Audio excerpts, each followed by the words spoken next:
Hi friends, welcome to Meena Samyal. இன்னைக்கு நாம பார்க்க போறது republic day special Tiranga barfi. இந்த 3 கலர்ஸ் வந்து நான் ஆர்டிஃபிஷியல் கலர்ஸ் யூஸ் பண்ணாம நேச்சுரல் ஃப்ளேவர்ஸ் யூஸ் பண்ணி செஞ்சிருக்கேனுங்க. அதாவது கிரீன் கலருக்கு வந்து பிஸ்தாஷியோ, ஒயிட் கலருக்கு வந்து கிரேட்டட் கோகனட், அதுக்கப்புறமா ஆரஞ்சு கலருக்கு வந்து சாஃப்ரன் அதாவது குங்குமப்பூ ஃப்ளேவர் வந்து யூஸ் பண்ணி செஞ்சிருக்கேன். ஸோ வாங்க இந்த republic day special Tiranga barfi எப்படி செய்யறது அப்படிங்கிறத பார்ப்போம். ஆஸ் அ ஃபர்ஸ்ட் ஸ்டெப் ஒரு பிக் பிஞ்ச் ஆஃப் சாஃப்ரனை வந்து நம்ம வார்ம் வாட்டரில் கொஞ்ச நேரம் சோக் பண்ணி ரெடியாக எடுத்து வச்சாச்சு. ஃபார் த செகண்ட் லேயர் ஒரு 3 டேபிள் ஸ்பூன்ஸ் ஆஃப் ஃப்ரெஷ் கோகனட்டை வந்து நம்ம நல்ல ஃபைன் பேஸ்ட்டை வந்து அரைச்சிட்டு வந்தாச்சு. This is going to be the second layer. நான் வந்து ஃப்ரெஷ் கோகனட் யூஸ் பண்ணுறேன். நீங்கள் ஃப்ரெஷ் கோகனட் பதிலாக ட்ரை கோகனட் கூட யூஸ் பண்ணலாம். ஃபார் த க்ரீன் லேயர் ஒரு 2 tablespoon of unsalted pistachio பருப்பை வந்து நல்ல வார்ம் வாட்டரில் ஊற வச்சு அதுக்கப்புறமா தோல் நீக்கி ரெடியாக எடுத்து வச்சுக்கலாம்.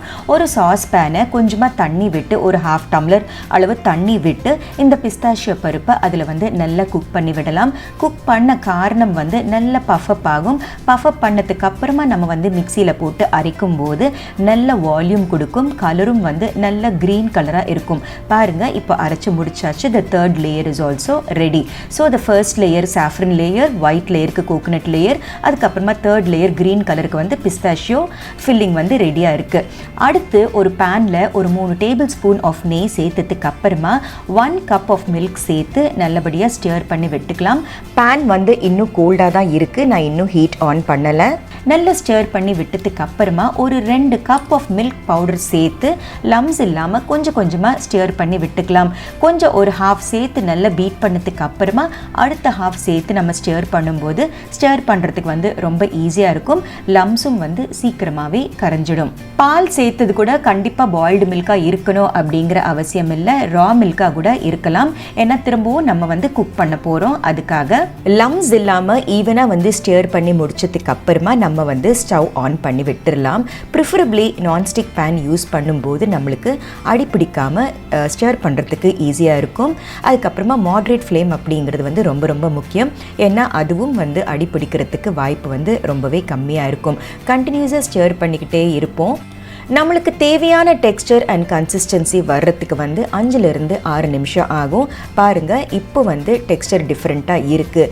இந்த ஸ்டேஜில் வந்து ஒரு 1/2 கப் ஆஃப் சுகர் சேர்த்து நம்ம கண்டினியூஸாக ஸ்டியர் பண்ணிக்கிட்டே இருக்கும்போது சுகர் சேர்த்ததுக்கு அப்புறமா திரும்பவும் லூஸ் ஆன மாதிரி இருக்கும்.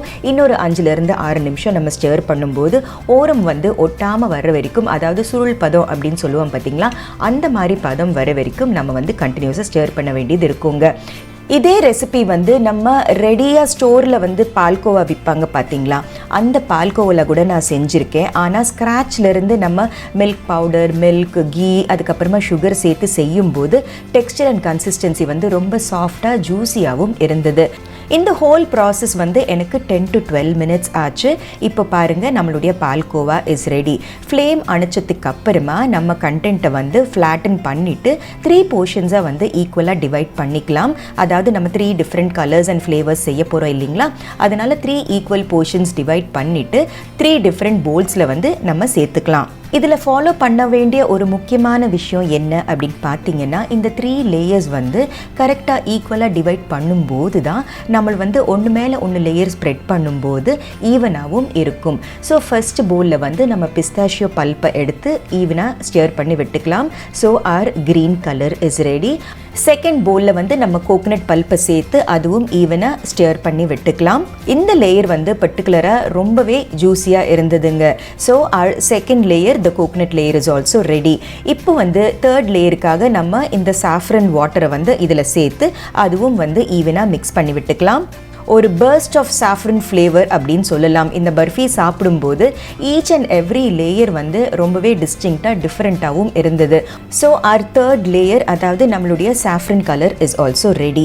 இப்போ வந்து என்கிட்ட இந்த பர்ஃபிக்கு வந்து பொருத்தமாக இருக்கிற மாதிரி ஒரு ட்ரேயில் வந்து ஆல்ரெடி பட்டர் பேப்பர் போட்டு க்ரீஸ் பண்ணி வச்சுருக்கேன். பேஸ் லேயராக வந்து நம்ம க்ரீன் கலரை சேர்த்து ஈவனாக ஒரு ஸ்பூனால் ஸ்ப்ரெட் பண்ணி விட்டுக்கலாம்.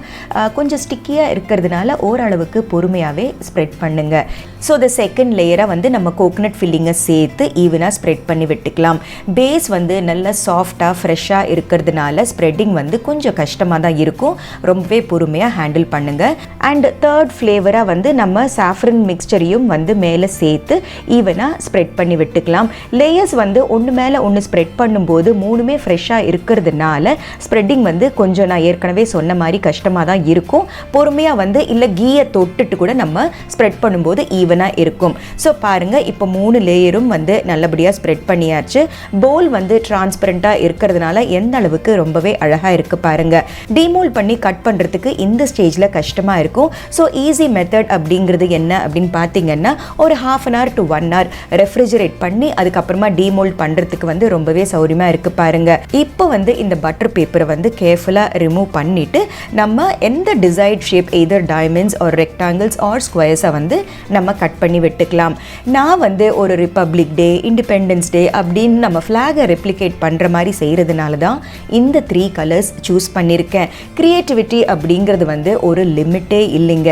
நீங்கள் எந்த ஃப்ளேவர் வேணாலும் சூஸ் பண்ணிக்கலாம். For example, rose petals, rose கலரை சேர்த்து நீங்கள் வந்து ரோஸ் பர்ஃபியாக கூட செஞ்சுக்கலாம். இல்லைன்னா சாக்லேட் ஃப்ளேவர் சேர்த்து சாக்லேட் பர்ஃபியாகவும் செஞ்சுக்கலாம். இல்லைன்னா பான் ஃப்ளேவர் ரொம்ப பிடிச்சவங்க வந்து பான் லீவ்ஸ், குல்கந்த், சோம்பு இந்த மாதிரி விஷயங்களை சேர்த்து செய்யும்போது கூட ரொம்பவே நல்லா இருக்கும்.